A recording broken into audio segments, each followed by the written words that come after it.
And for me, how I think about it with you is it is us and then everybody else. Right. So I feel like I have a responsibility to protect us first, and then everyone else has to kind of get in where they fit in.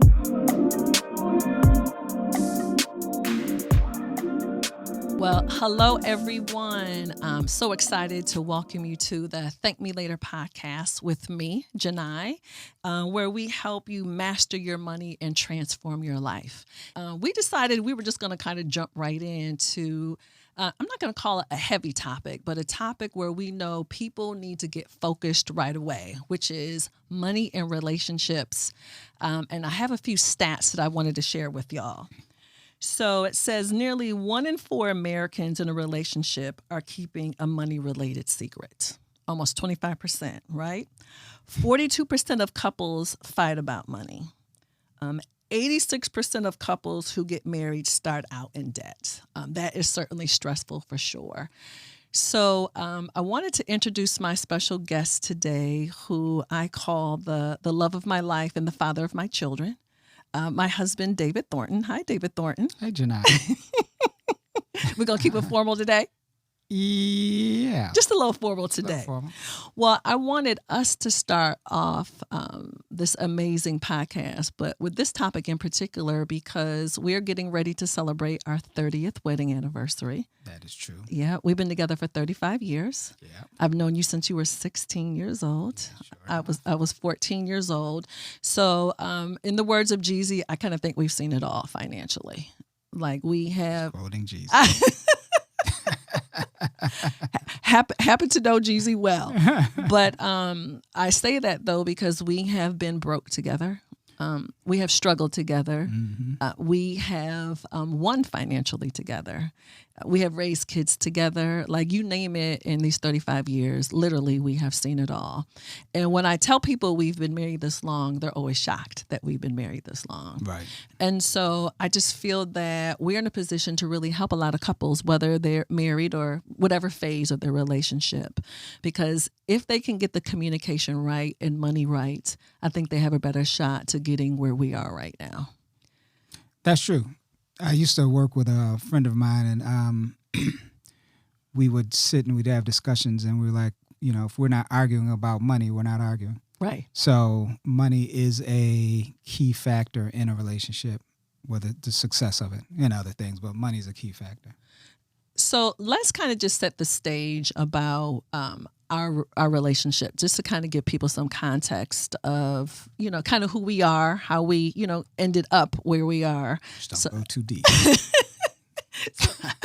So I'm gonna start setting the stage. That you could kind of you could kind of jump in and insert what's relevant for people. Got it. So we started dating. I think I was 20. You were 22. Mm-hmm. We kind of got pushed into a relationship very quickly because after dating for 6 months, I was pregnant. Mm-hmm. Mm-hmm. And we started with our backs up against the wall. Moved from Rochester, New York, where we're both from, to Atlanta. And we were literally struggling from day one. Yeah, things were tight. Yeah. Things were tight. We were, you know, something about being young and dumb, I would say, that you don't see it as what it is, you just go for it. So we went for it, had a child, had to figure it all out, but money was definitely a concern at that time. Yeah, I think a major concern and a major stressor for us too. Yeah, definitely. Because we started out with our backs up against the wall. So fast forward several years later, so we're already stressed. We have another kid, of course. Mm-hmm. Here comes Cameron, 4 years after Trevor. And then I jump into entrepreneurship, and we were not ready for that. Mm-hmm. Talking about adding some more stress to our relationship. Yeah, I guess the thing was, you know, we were both working and both we always had a side hustle. We were always working. Right. But then you kind of just jumped out there totally. And it was a little stressful at that point. That's a very nice way of saying it. Yeah. But I think, though, part of our success in our relationship, but also as it relates to money, is I think early on we realized that we were going to have to compromise in order to win. And I think it took me longer to get that than it took you to get that. Yep. And of course, I knew you were going to say that. I knew you were going to say yes. That just came out naturally. I didn't even. You're not scorekeeping, are you? No. Okay. I didn't even. Just checking. Disagreeing with your statement. But all jokes aside, when we were able to really focus on the core fundamental things that we needed to work on in our relationship, when we started doing better over there, that helped us do better on the financial side, I think. Definitely. Yeah. Once we kind of got on the same page and the about rhythm. What the actual goal is, right, and that we were in this together, then it definitely made it easier on the money side. Yeah, that's for sure. So I have some questions for you. All right. So we can go ahead and help some people who we know really need some help. Let's see what I can do. All right. So tell me, from the context of our relationship, why do you think it's important to understand your mate's upbringing in the context of money? If just using us for example, I mean, we had different backgrounds. Financially, my house, at least my situation, money was a little tighter. So I was aware of every dime. Right. Definitely not spoiled, had to work for mine or go figure out how to hustle, how to get, if there's something I wanted, I had to work for it. Right. Or figure out how to get it. You were blessed with a more generous... Spoiled. You call me spoiled. A little spoiled. I was very spoiled. So you always had a different kind of money perspective. For sure. From us. So, coming into a relationship along with anything else that you have to deal with they're different. There's a different upbringing and so money is a part of it also. Right. So I think the upbringing really lends itself to the type of relationship that you have with money. And I think once I started standing in your shoes, not just hearing, but standing in your shoes, I'm like, why is he so tight? Why? I would call you kind of like the fun killer in a way. You still do. You've earned that. But just to clarify something, because of what I do professionally, I think people think I am the conservative one in the relationship when it comes to money. Not true. And I'm not. Now, I may handle the mechanics of things. I may be I'm the lead on certain things for sure. But when it comes to, what we say, our overall, how finances work, you really lead that more than I do. Mm-hmm. And I don't think people would assume that. No, I don't think people we know. Right. No, right, for sure. But yeah, I don't think the outside world would know that. Right. So let me ask you this. Mm-hmm. What advice do you have about communication style? Because I think part of the reason why we have done well when it comes to money is I think that we have a really good communication style as a couple. We have rules. Mm-hmm. We have very specific rules that we really live and die by. Can you kind of speak to that and speak to what those rules are and then how that has helped us financially, though? And just so couples don't think that we got together and we were perfect. Oh, my God, right. It didn't start off that way. Right. Just to clarify, our first, about 5 years of marriage, probably every anniversary we would go to dinner and talk about if we were going to make it or if we were getting ready to break up. It was we'd sit down and order. Dinner. Yes, I like this and all that. Once all that's done, so how long are we going to keep doing this? Literally, we're at dinner and this is how we're celebrating. Let me use celebrate in air quotes. This is how we would celebrate. That's how stressful things were. Yeah. It was not going well at all. I'd say for probably... That was a little while. Yeah. What would you say? How many years at least? It was pushing on that 6 or 7 years. Yeah, I'm going to say, I think it took us about 7 years to get into a really good rhythm. So it wasn't perfect, everyone. Oh my gosh, no. Not that. So go back to communication style, though. I think once again, that's about getting on the same page. Right. Once we were clear with, I'm not going nowhere, you're not going nowhere, we're going to stick in and make this happen. So what's the best interest of us? What's the best direction for us to take money-wise? Right. Because money was a key component. So I'm not an arguer. I don't like at all. Yeah, at all. That's not. Mm-hmm. So, and you established that early in our relationship too, which I think is important. Yeah, I don't spend time doing that. So, but I do want to communicate. So we've learned to, and I don't know if it was counseling that got us here.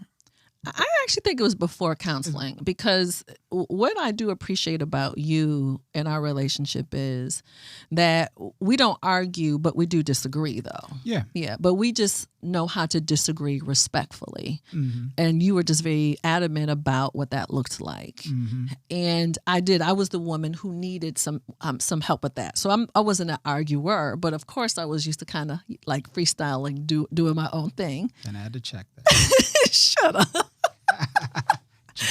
But honestly, in a way, you did. But I needed it, though. Mm-hmm. But I think I was self-aware enough to know I'm a woman. I need some boundaries. Mm-hmm. I need them, but I could trust you enough to help me with that. Not like you were trying to take control of me. And I understood that. Mm-hmm. But because you were very clear about the fact that we weren't arguing, but we could disagree respectfully, I think we were able to bring that energy into our finances, though. Right. So now we don't have to fight about money. We can disagree about money. Right. So I think that's step number one for a lot of couples. If y'all arguing a bunch out there, you definitely going to be arguing about money. Yeah. I think most couples there's a few key things that people argue about, and like we said, I think money is one. Right, for sure. So let me ask you this. Mm-hmm. We have raised 2 kids. Our children are 29 and 33. One of the top things that couples fight about is priorities related to children. So if a couple is disagreeing about that, like what advice do you have? Or is there anything that you think that we were really in alignment with, or that we disagreed about when it related to raising our kids and finances? I think, and maybe it's because we had sons, where I think if I'd had a daughter or girls, it would have been a problem. It might have been different. No, definitely would have been different. But you're definitely more of a spoiler than I am, right? When it comes to the boys, because my thought was, well, my mom wasn't really a spoiler, so my thought was, I want to make men. Right. I want independent men who can figure it out, go make it happen no matter what or whatever.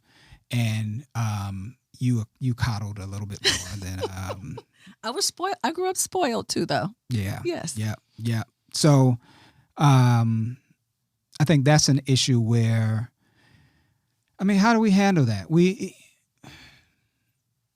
One thing is, and I'll give credit to you, is you kind of say your point, but then we kind of would have to sit down and figure out what really was in the best interest of, right. Of the kids. And you were gracious enough after a while to, if I was right, you would say it or whatever. We were agreeable. You would lead that. Yeah. Because ultimately, like you said, we were focused on what was best for the kids, not what I wanted, not what you wanted, but ultimately what was best. And can we objectively look at that? Right. The other thing too is we knew that we were in alignment about some things related to the kids. For example, we were both willing to make the investment in private school education. Yeah. So I didn't have to fight for that. You didn't have to fight for that. No. We are on one accord about that. Yeah. So when we were, whatever the activities and the things that the kids had going on. But when it came to the bigger decisions, were we helping them buy a car, or when it was time for Trevor to sit out a semester, you made those decisions. Yeah. I'm not going to say that I loved them, but I knew you loved him, so I knew you were making the right decision. Yeah. And that was it, where, like you said, you didn't quite agree with it. Right.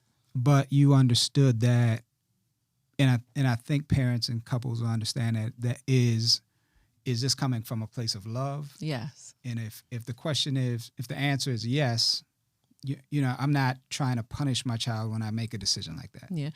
Nor did I think you were trying to control me either. Right. So I'm trying to make the best decision for the child in the long run. So I think if couples approach it, if they're having issues with that and they approach it from that standpoint, in the long run, we want our child, male, female, to be successful, to be strong, to be independent, whatever. If that's the goal, what steps should we be taking now to make sure that we're positioning them for that? And to be on one accord with that. Yeah. So your kids don't play you, because they will play you for sure. Oh, yeah.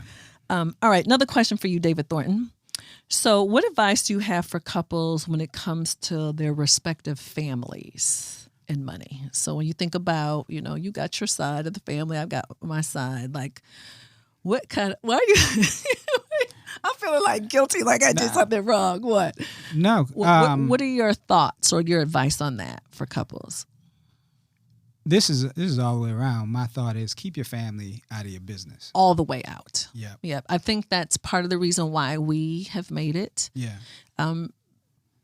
I think us creating the physical distance was number one. We would have never made it if we stayed in Rochester. No, we've said that if we stayed at home, it probably would have been a problem. It would have been a problem. It's just too easy for people to get in your business, especially if you have a parent or a mother or whatever that's, you know, feels strong-willed, involved. Yes. Or whatever. So that definitely helped by creating the space. But what are your rules as far as money? Like if relatives want to borrow money, if a relative wants to help, you know, that can become a major issue in a relationship. Usually, I mean, I think what's worked for us is you took the lead on your family. Right. I took the lead on mine. Yes. So it's huge. Yeah, that's very important. Right. And then, but I didn't just make a financial decision without saying, hey, look, I'm thinking about doing this. Right. Or whatever. Right. So as long as, you know, if I felt comfortable but then approached you and it made sense. Right. Because that was the other thing. It had to make sense. And we're both, as far as family is concerned, we're both conservative enough to where, like, I'm not trying to create another dependent. Right, for sure. But, you know, if you really need it, I'll look out where I need to look out. But how do you do that, though, in a relationship and not feel like you're asking for permission? So if you're saying you handle your family, I handle mine, absolutely has helped us a lot. Mm-hmm. But how do you, if you have a relative, a nephew, a parent, whomever wants something, how do you have that conversation with me and not feel like, you're asking for my approval, my permission? And I don't know if this is something that we've just developed over time, but I think we've been at that place to where if I approach you with it or you approach me with it, you've put enough thought into it. Right. Before even approaching me. Right. To make sure it makes sense. Right. And for me, how I think about it with you is it is us and then everybody else. Right. So I feel like I have a responsibility to protect us first. And then everyone else has to kind of get in where they fit in. So if I keep that mindset that I don't have to worry about, I don't have to ask David, it ain't none of his business. Of course, it's our business. Right. It is our business. And, but I also think that you have respected me enough because we feel the same way about family. Like we're going to have some boundaries. So I don't think that's ever been an issue. That hasn't been one of our issues though. No, that's, I think we've done well. And I would advise couples to do that, is to kind of set the tone up front with your family. Right, for sure. Like, yeah. Yeah. You know what I mean? We're both very good at that. Yeah, so we don't even get a lot of those calls. No. And don't get me wrong, it's not like if somebody really needed it, sure, we wouldn't look out or whatever. But that's not really a big issue for us. And a lot of times we'll do things for people without them even having to ask. Right. So. Right. Mm-hmm. All right, David Thornton. Right now, we're going to go to the Thank Me Later hotline for a phone call. Okay. And I know we have a question out there. Hey, Thank Me Later. This is Chris from Cincinnati. What advice do you have for a couple when one person is an entrepreneur and wants to take some risk, but the other person is more conservative. Good question. Let me tell you something. If nothing else will create some stress in a marriage or a relationship is entrepreneurship.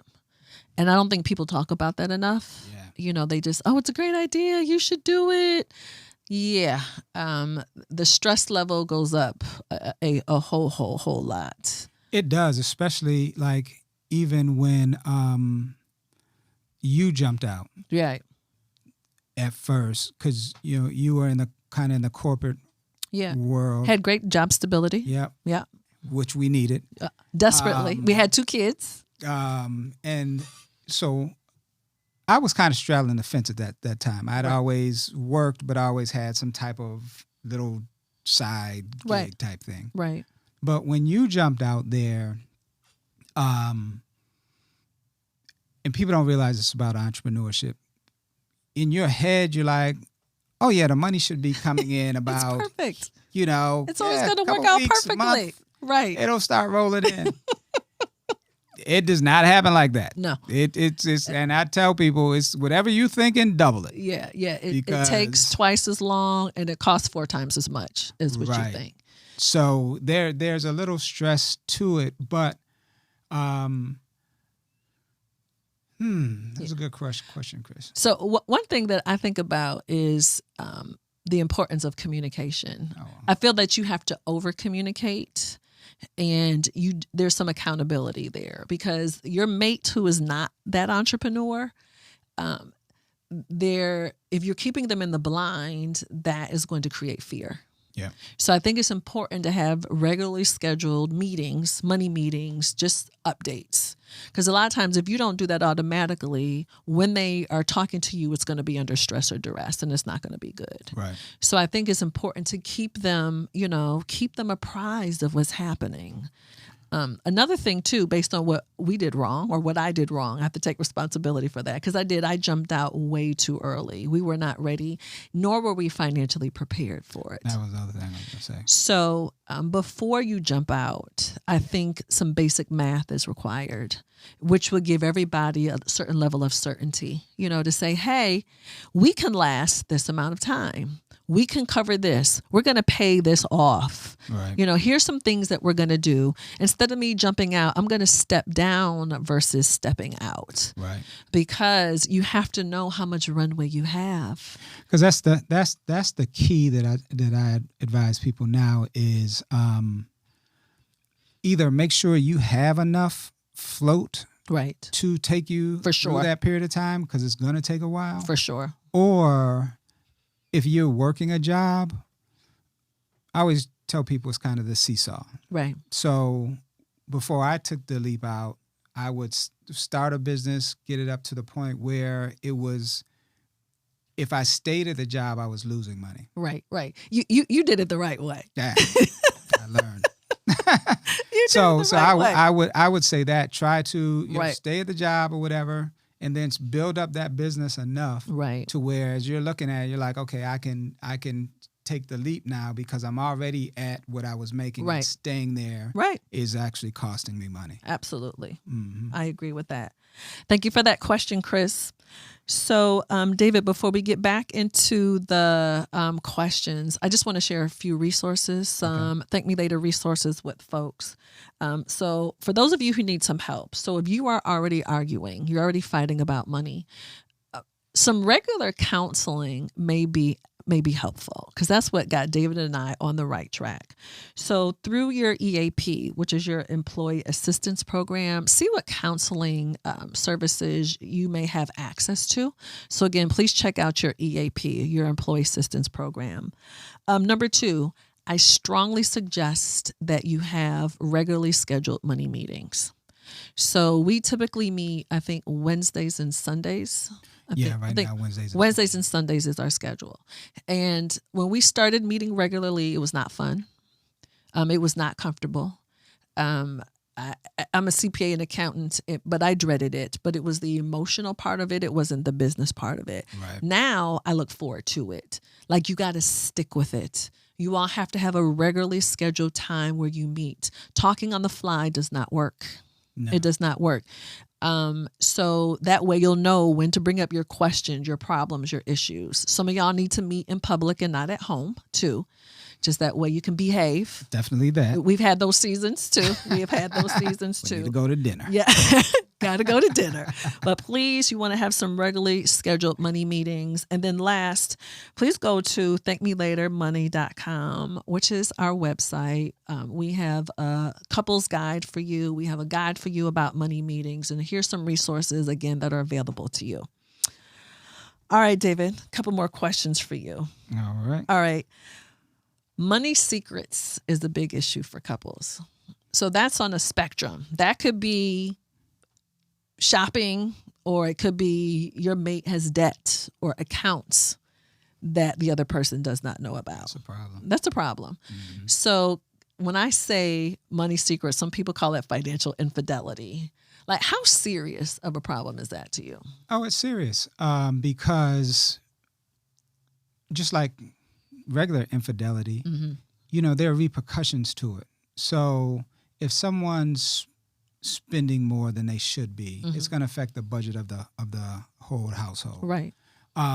If someone they have credit issues or some debt, it affects the overall household, everybody. It does. So keeping those secrets, just like any other secrets, it's going to come back and bite you in the long run. And it's kind of a small wound that's going to get bigger, in the future or whatever. So keeping those secrets it's bad. Now, when I think about financial infidelity, I want people to understand what it isn't, though, because even in the context of how our relationship works, because, you and I will tease each other, like I'll see you with some new sneakers on or the boxes will be coming in. It's not like we have this shared Amazon account. I'm like, what did you buy or what are you doing? We have a rule, which I think has helped us. Once you have taken care of your financial responsibilities, running the household, whatever amount that we have to save, invest, once that's done, then you can do what you want. And you don't have to get, again, air quotes, permission for that. Within reason. My husband is tight with money, y'all. It depends. But I say all that to say, I don't want people to think that you have to give up everything and you have to get permission for everything, because we don't operate that way. And people are individuals. Right. You still, even when in a relationship, you are still you and I'm still me. And there are things that I want, or whatever, and you might want. And like you said, if we've made sure that all of the responsibilities are taken care of, and the money is put in the right places and saved or whatever, then you should be able to live. You should be able to live. Because ultimately I want you to be happy and you want me to be happy. And just keep in mind, though, y'all, that when we talk about the responsibilities, we don't mean just paying bills. We are talking about whatever amount that you've committed to saving towards, say, regular savings, retirement, investing. That is part of what you must do first before you can do what you want to do financially. All right, David, this is an important one. So I know you're familiar with red flags, right? Like, something's like drastically wrong. Mm-hmm. What are some pink flags or red flags? So if people are like, they're dating somebody or maybe married to somebody and they're like, is this a problem? Like, what are you? Is pink flag equal to a red flag? No, it's It's not quite as big as a red flag, but you just need to have an awareness of the pink flag. Like, what would you? And so we're dating. I'm getting to know you. Or let's start with dating. So people are dating. Like, what would you be paying attention to, or what would you suggest people pay attention to financially? It's been a while. Good answer. Let me see if I can think back that far. But if we were giving advice to somebody, one of our nieces or nephews, like, what would you say? I think. After, if I determine that I'm going to spend some time with you, this might work, I think there are some important questions that should be asked about your finances. Okay. Keeping track of how people are spending money. Right. I know of a relationship where it seemed like, this isn't mine, where it seemed like the young man had a lot of money, but it wasn't clear where it was coming from. Source of said money, right? Yeah. So by not asking that question is like, that's a question like where. Right. What's up? Yeah, really, what's going on? Mm-hmm. So I think having, I think you could see it, or if you're with a partner. If I was with a young lady and we're to the point where we think we're going to do it, but I see her spending in a way that I see as irresponsible, right? For us both to work, right? Then, that's a conversation. That's a pink flag for me, right? Or it would get to some point where I do want to know what your credit score is. Right. For sure. Or how much debt. I'm at this point, I'm having those conversations. For sure. Once I know, we've passed that line of like, okay, this might work. Because ultimately, like I said, what's going to be in the best interest of us as a team. Right. And I guess that's a team. That's the term, as a team moving forward. Right. I want a partner in helping us achieve some things, not an anchor. And people need to know their deal breakers. Right. Because, when you talk about credit or you talk about debt, because, there's some people who have a different relationship with debt, like it's not a big deal. And you're like, that ain't cool for me. Right. I don't like how you're moving. Right. I don't appreciate how you're constantly letting your brother borrow money. You're always helping his family. Pink flag. Those are pink flags. Those are certainly going to become issues later on. Especially if they're out of line with your beliefs. Right. So, I guess that's to determine whether it's a red flag or a pink flag. If you're cool with it, right, then it is what it is. Right. As long as it makes sense in the long run. But if it's something that's totally against who you are and the way you handle money or see money or whatever, then I think it's something that should be definitely be addressed early. All right. Because a lot of people think also that getting married cures some things. Oh, my God. Jeez. Say it. Yeah. That's a word. No. It's going to make it worse. People change. Yeah. You can date somebody make it worse. And they're perfect. And I don't know, once you say I do, right, they know that, it's all locked in now. So I'm going to show you who I really am. So I think it is clear to have those, or it's important to have those questions up front. Right. No, that's for sure. Just a couple more questions for you, babe. Okay.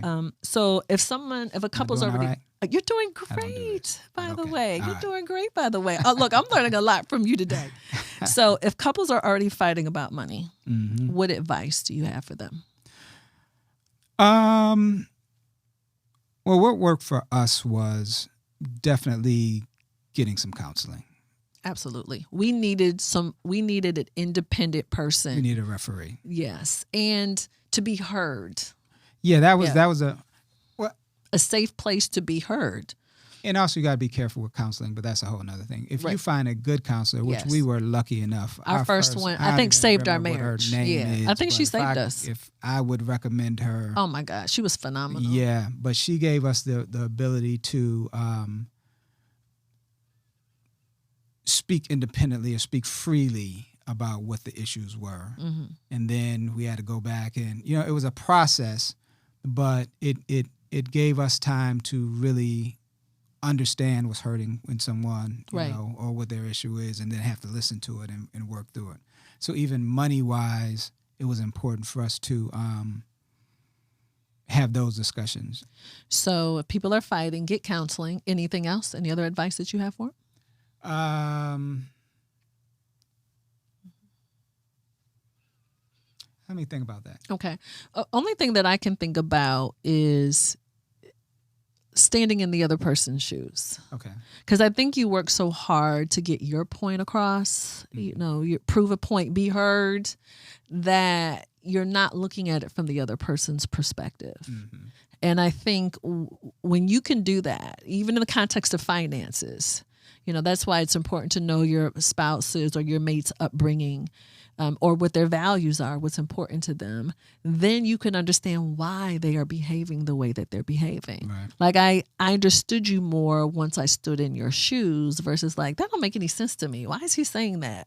Why is he so cheap? Why is he so this? But I'm like, oh, Now this makes sense to me. Frugal. And I think once again, to that point is, and we said it before, is what's our goal? Yeah. Right. So I think if you can always Are we on the have same a page? reset question to ask, is this in line with what we want to, where we want to be? Right. I think that could help disarm people and settle some arguments. Yeah. I like that disarm though. Yeah. Because I think that's what's important. Yeah. Love that. So let me ask you this. I can't wait to hear this. What do you think we've done well financially? Like, what are some things that we've done? Well, what you've done well, I'll give you credit for it, is you were really instrumental about us in starting to invest early. Right. Even we really didn't have nothing. Yeah. Much to invest. Right. We started early because, that's a really important key to building wealth. Oh my gosh. A lot of young people don't think about. Right, for sure. And then we also were. We don't need to shine a whole lot. Right. I was getting ready to say we did not, when we started making money, we did not upgrade our life, and that was not a problem for either one of us. Yeah. No. And just based on the work, that I do, being an accountant, particularly being a CPA in the entertainment industry, I saw that ruin people's lives. Yeah. Ruin their lives. And I kind of felt like we were kind of getting the cheat sheet, just being able to see all the things not to do. And it wasn't like, no, we got to get a new house. We got to get a new car. We were like, no, we're good. Like, I remember when we moved, I did not want to move. I was still scared though. I think I was still scared. And you're like, no, it's time. I'm like, what? We barely can make it now. Now we're going to buy a house? We go, what are we doing out here? But I think we lived well below our means, and we were both okay with that. Yeah. It still do now. Yeah. But we're happy and content though. It's not like, I don't feel like we're depriving ourselves. I think like one thing that you did say is, being blessed to work in the entertainment industry did show us that, showing all that and buying all that really, in the long run, we see how it affected so many couples and their kids. Yeah, I've seen it ruin children. Yeah. I've seen kids ruin access to too much, getting too much, ruin kids. So we were committed to that not happening. Yeah. Yeah, definitely that. Did I answer your question? No, because I did ask you, what did you think we did well financially? Okay, and then that was that. And then we invested in real estate well. Definitely. Even held on to properties once. Yeah. So for sure. I think investing or putting money aside, and then really focusing. We people don't understand how much we worked early. Yeah. Like we paid our dues early. But we work a lot. We worked a lot. Yeah. We paid our dues early for sure. Yeah. Yeah. And there were a lot of sacrifices we made. Right. Whereas other people, spent a lot, traveled a lot, did a whole lot. We held back. Yeah. We kept putting money in the pot and investing it well. Let me tell you one thing that I think that we did really well and what has helped us. Mm-hmm. I think we realized very early what each other's financial strengths were. True. And got into a rhythm with that pretty quickly. So, and we were able to leverage those. Mm-hmm. Like, I was good at the mechanics.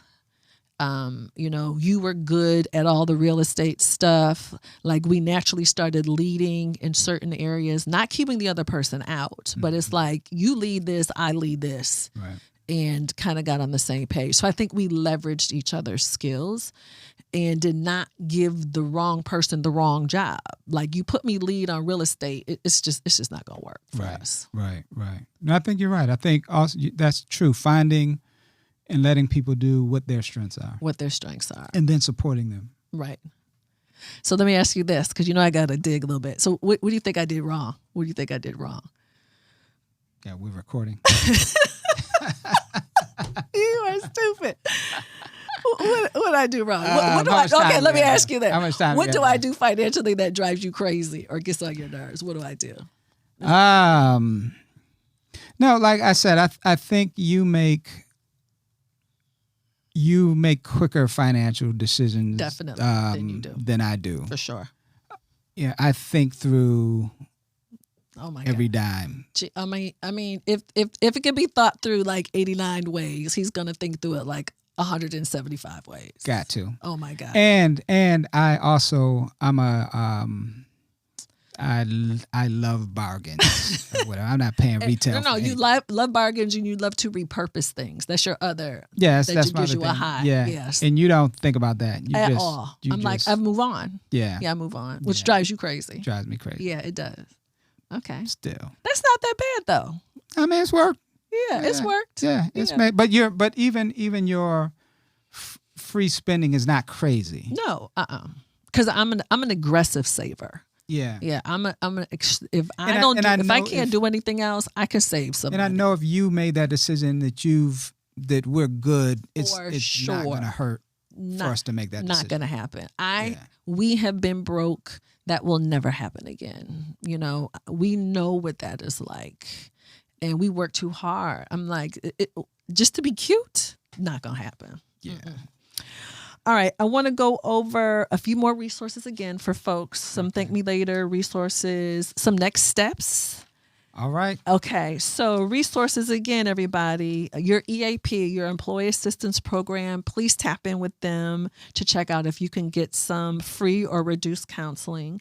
Money meetings, please go to thankmelatermoney.com to have access to our resources on money meetings and for our couples money guide. All right, next steps. All right, so if you're out there listening to us, here is your to-do list. I'm not going to call it homework because like who liked homework when you were in school? But you have to take action for what we're talking about. And I promise you, if you take action, you will absolutely thank us later. So here's some things that you need to do in the context of you and your relationship and money. You and your mate, your relationship and money. Please take a minute and write things down from your mate's perspective, not yours. Okay. You know, I want you to stand in your mate's shoes. Then I want you to write down what's important to you. And then I want you, the two of you, to share that with each other to get on the right page. Schedule your money meetings for the next 3 months. Not 1, not 2, but 3. Same day, same time. No kids, no Netflix, no social media, no TV, no nothing. Intentional time when you're going to talk about money. And then I want you also to schedule some time to review the resources that we've shared. So I hope all this information has been helpful. And then last, please schedule some time to review the resources that we shared with you throughout this podcast today. So I just wanted to say thank you, every single person, for listening to the Thank Me Later podcast with Jini, where we help you master your money and transform your life. I want to say a special thank you to my husband, love of my life, father of my children, David Thornton, for being an amazing guest today. You're welcome. And because you're not on social media, no one can follow you anywhere. Yeah, you can't do that. You can engage with me at Jini Thornton. That's JiniThornton, and at TML Money. And of course, you can check out our website, thankmelatermoney.com. Thank you again for listening to the Thank Me Later podcast with Jini, where we help you master your money and transform your life.